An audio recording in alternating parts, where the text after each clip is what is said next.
Welcome back to the Empowered Woman, Badass, and Unfiltered podcast. Today, we are talking about having difficult conversations with your teen and preteen kids. Yes, it's possible, especially with my guest today, Nellie Harden.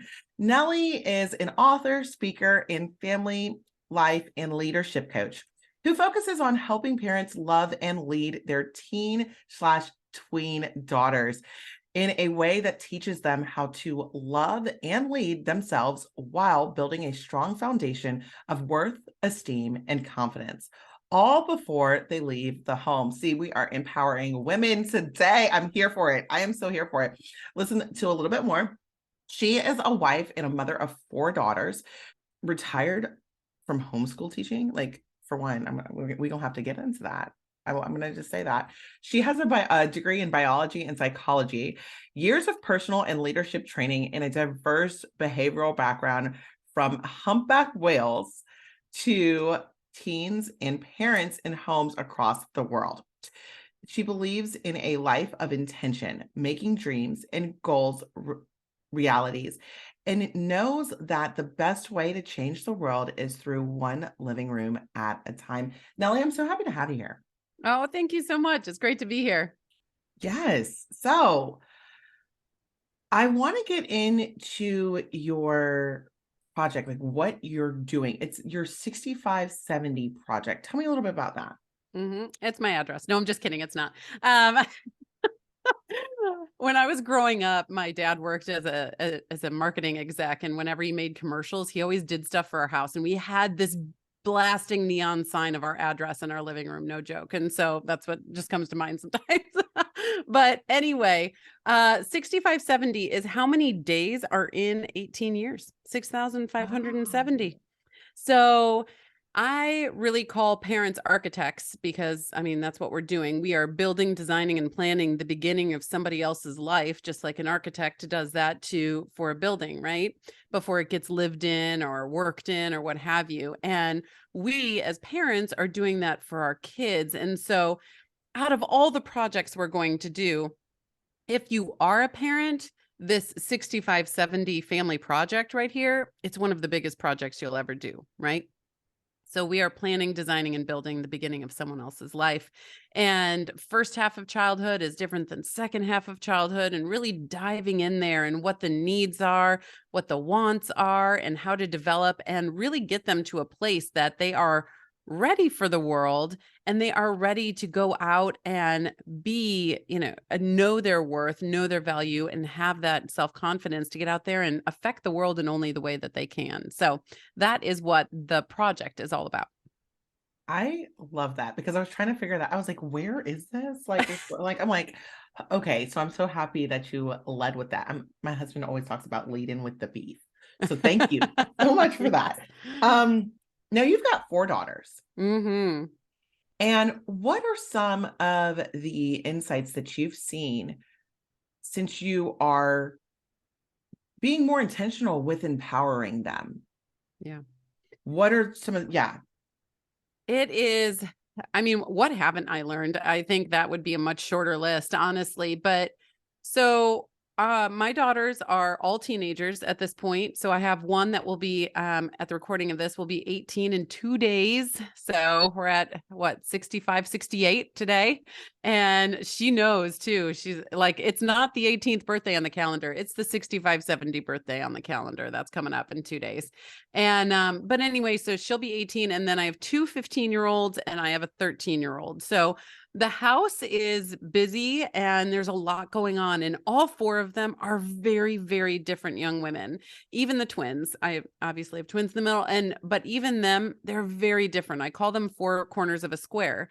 So then you add my life and my perspective and my experiences in there, and then also trying to raise them and really have respect for their needs and wants and where their perspectives, where they're coming from, have gained me this like incubator of knowledge that I've been able to sit back and be just one parent, just be me, but be able to have relationships and parent each one of my daughters in the way that they need to be parented, in the way that they need their foundations built. it's the same foundation of worth, esteem, and confidence, but it looks different. It's made differently. You can kind of look at it as a house, right? You can me as an architect, I've learned how to build the foundation, how to build the house, but every house looks different. And I've been able to see, okay, so this is what it looks like when there is more curiosity here, or when there is more emotion here. This is what it looks like with brain development happening along the way.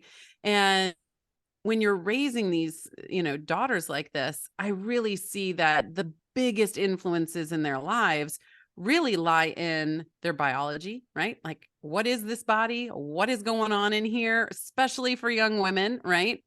And then there's the psychology piece of, okay, I need to know how my thought process works. I need to know how this brain is working right now, what's developed, what's not, and what's not. I can have systems in there in place to bridge the gap until I do have that, full frontal lobe that lies right below my forehead.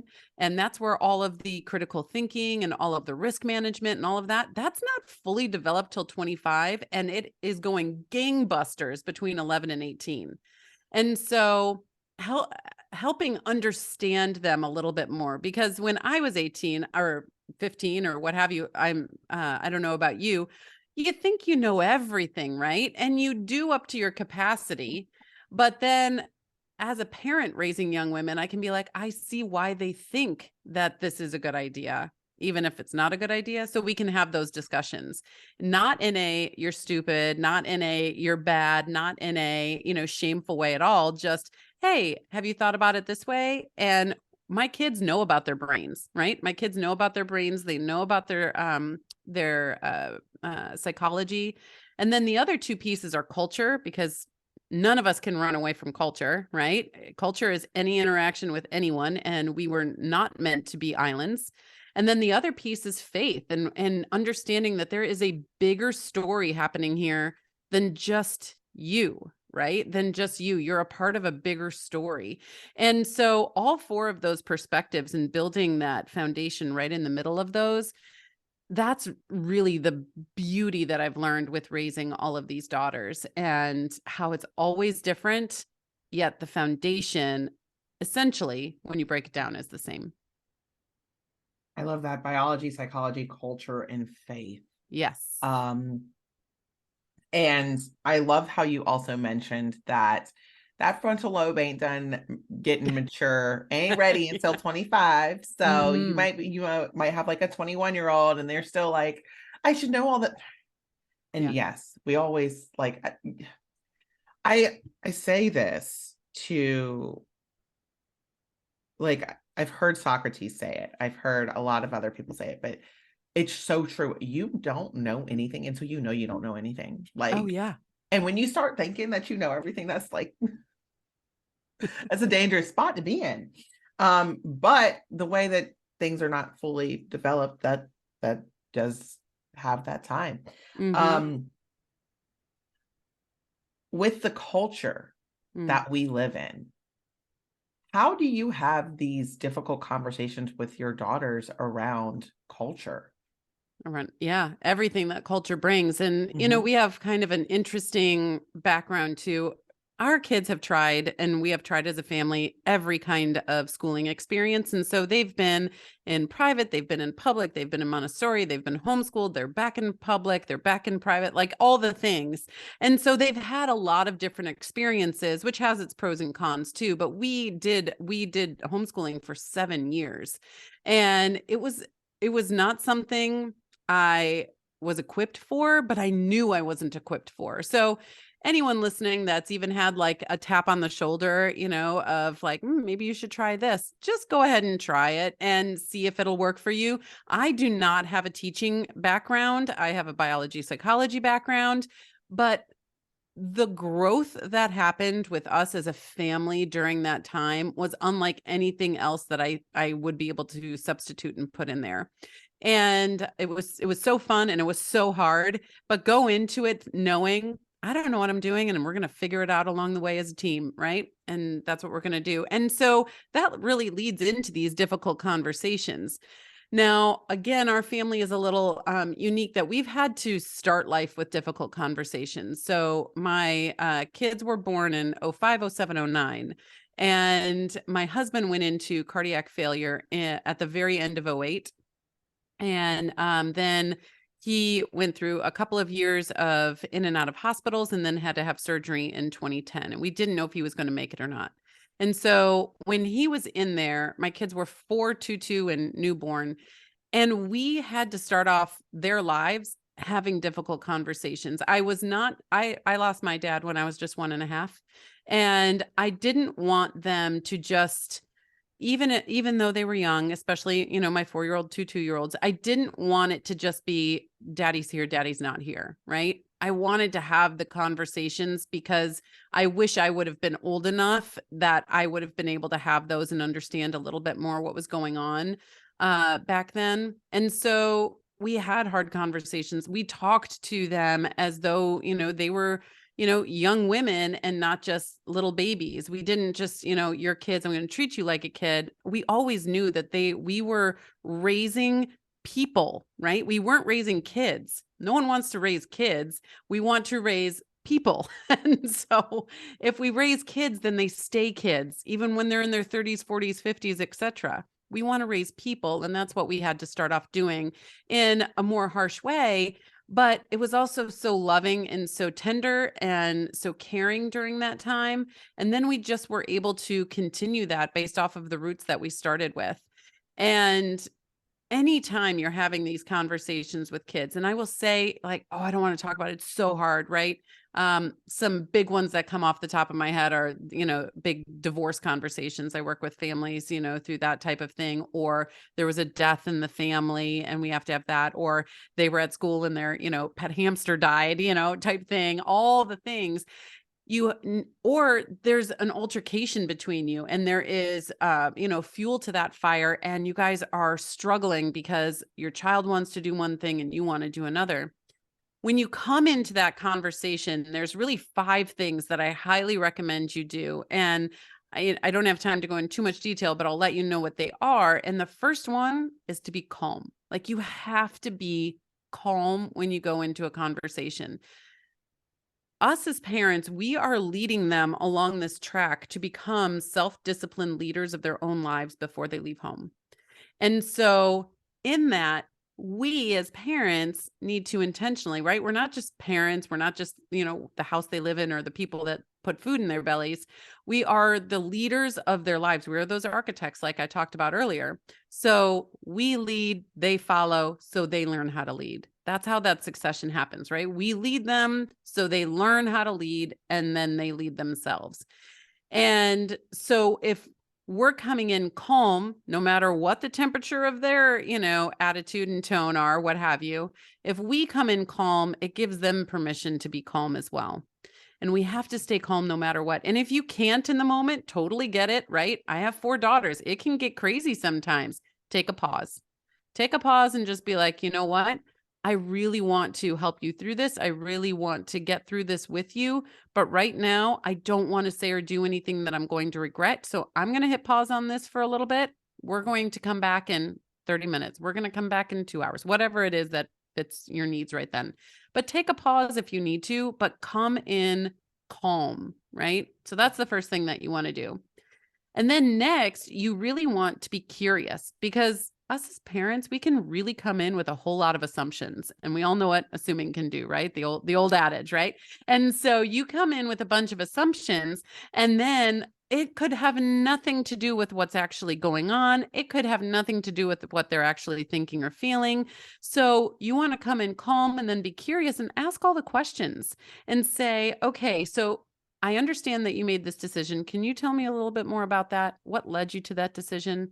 Or I heard you say this. Could you tell me what led you to saying that or doing that or what have you? Or, if something outside of them happened and you want to come in, just say, I understand that, you were really close. I'll just use the hamster, for example. I understand you were really close with, your hamster. I'm really sorry about that. Are you doing okay? Right? And really actually listen. So calm and curious. Then you want to connect. And that's where you come in and you bring that empathy piece in, which is so imperative as a parent to be empathetic towards your kids. And you want to bring that empathy piece in and say, you know what, this is really hard. I get it. Even if you are in total disagreement with them, whatever the root cause of what is happening, I promise you can connect with, right? They made a bad choice about something, but maybe that bad choice was made because they weren't feeling like they were seen or heard by anyone. And so they did something completely obnoxious in order to be seen and heard, right? So connect with them on that deeper level. One of those, everyone wants to be seen, heard, loved, have a purpose, and belong to something, right? And so we want to be able to fill those needs, and everything that they do really stems off of those 5 needs. So connect with them on that level. Let them know that you're human too. You're not just this parent that's sitting on this throne, with a stick saying you're good, you're bad, do this, do that, right? You're a person that they can connect with, because we're not creating this hierarchy of people here. We're creating a family, and a family works together. And so that's calm, curious, connect. Next is cultivate. And that's really just like the nuts and bolts. Like we're working through something, whatever the resolve is going to be.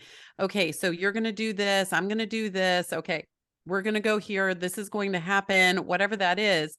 And then the clarity, which is that 5th piece, that is where you're like, okay, so we talked about all this. We went through all of this. What are you taking out of this conversation? This is what I'm taking out of the conversation. Because if you leave the clarity piece out and you went through all of this and you had this beautiful conversation, but then you were like, okay, peace out, then you're going to have the same conversation in next week or in 2 days from now, the same thing.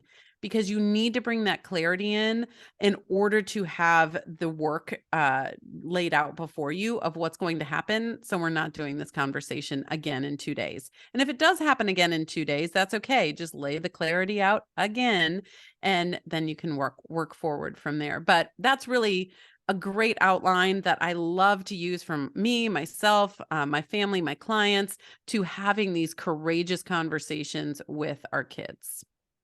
I love that. So I've got a few things because I got some notes. You provided me with plenty of things to take notes on.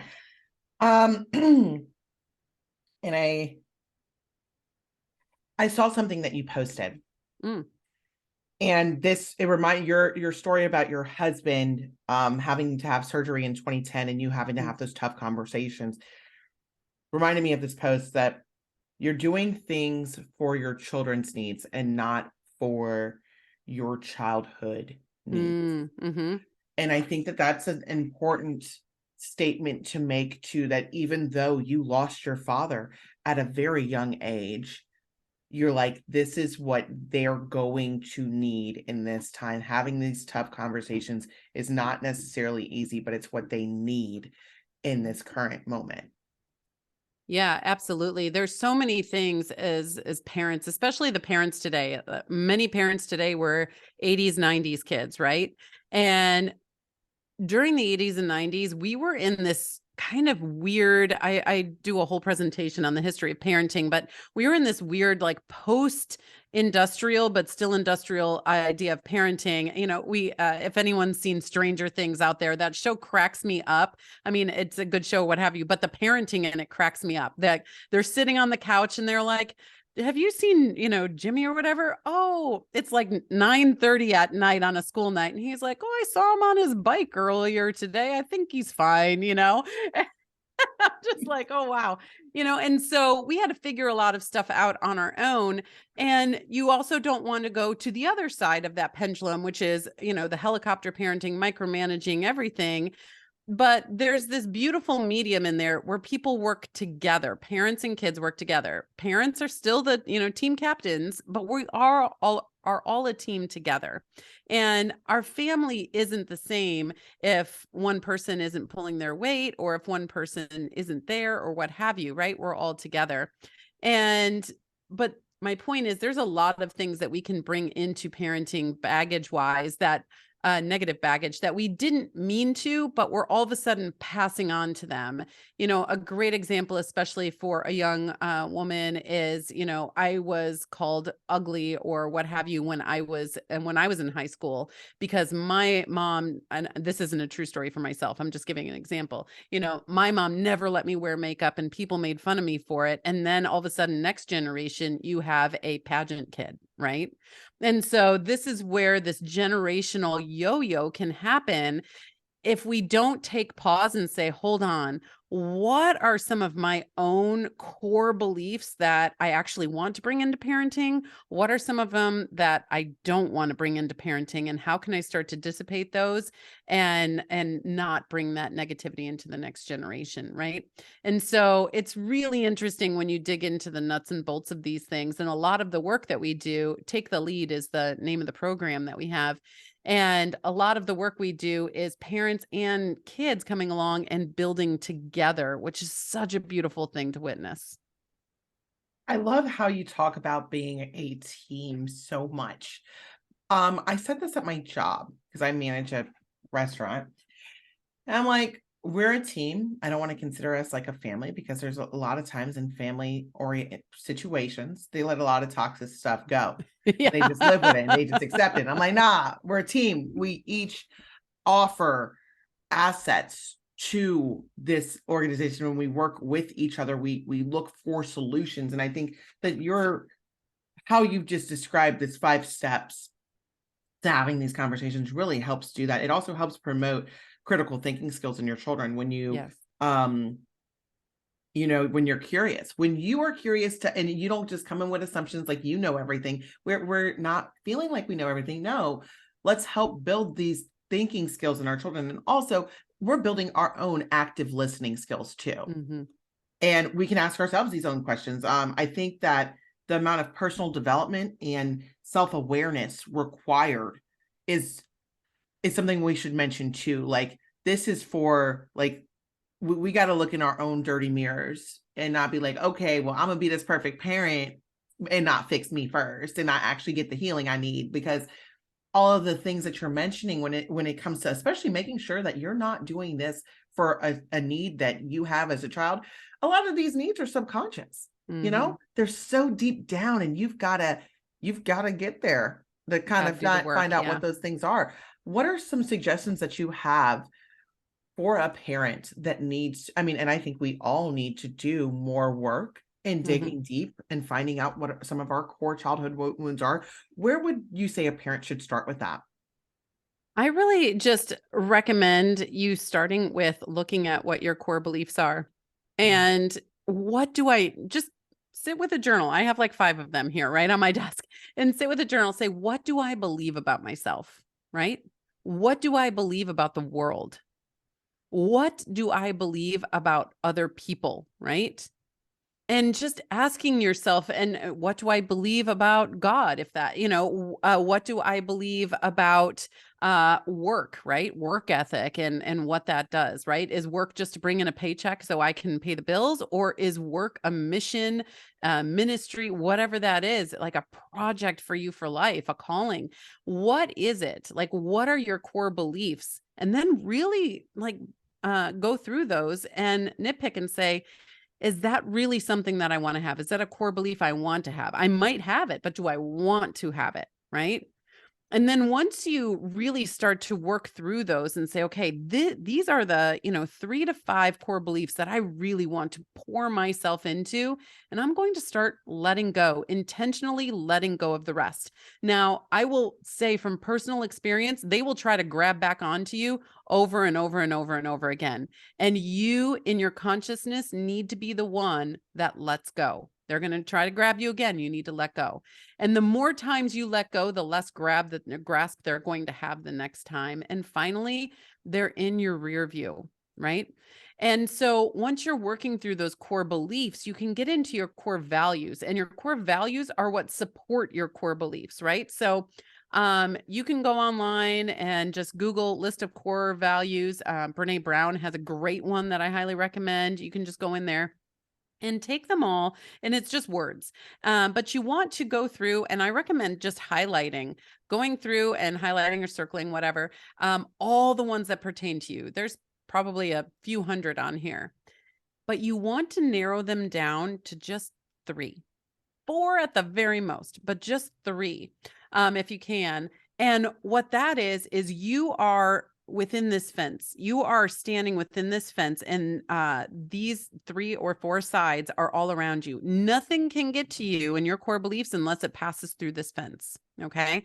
And so I teach this to families so that parents know for themselves, but also this is what we need to teach our kids as well. And your core values can change over time. I know my core values when I was 15 are definitely different than mine at 44, and so I think I'm 44. I lose track. But anyway, so I sit in there. So mine, just to give you an example, my core values are integrity, faith, and wisdom. Okay. So, and nothing can get to me. And this is my filter that all the world is coming at me all the time. All that culture, right? That we talked about, all the things from the outside world coming in. I'm like, nothing is going to get to me unless it goes through this fence that I have intentionally put up around myself of faith, integrity, and wisdom. Is it growing me in my wisdom? And wisdom is practical wisdom. It is intrinsic, right? How do I know about myself? Or extrinsic, relationship, all the things, right? Existential. And so wisdom, integrity is so important to me. And then my faith. And people ask me sometimes, they're like, but you work in family, your family is super important to you. For me, family, which was another one of those that I circled on that values list, it fits under faith, integrity, and wisdom for me. So it's going to look different for everybody. And it's so beautiful to see do this exercise as a family. And I think we first did this when my youngest daughter was 8. And so you can do it with them and just help them understand along the way. But it gives them a stake in the ground to start to understand these skills and processes of, okay, I am just 8 years old, but I'm going to, when, little Sally or whatever comes up to me on the playground or at school and is being rude or wants me to do something or is gossiping about somebody or whatever, say, nope, that doesn't, fit through my filter that I have of integrity, if that's one of hers or whatever they chose at the time. So figuring out your core beliefs, limiting it down, finding what you actually want to work on, letting go of the ones that you don't, and then finding your core values that are going to support those is definitely where I would start. And that's where it's the vision, it's part of the vision piece that we do in the tools that you need to build that foundation I was talking about earlier. Awesome. It's funny, we actually started doing like what our core values are before we had our son.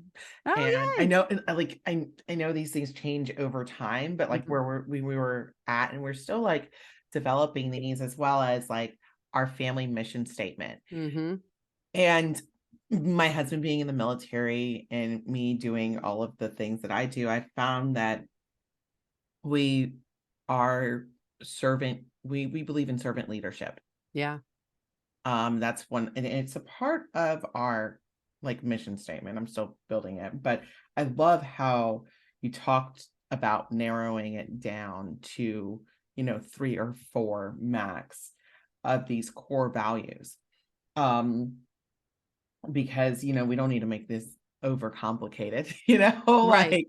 like we got to focus on the doing. And I also love how you talked about practicing and implementing of letting the things that are no longer what you identify with go.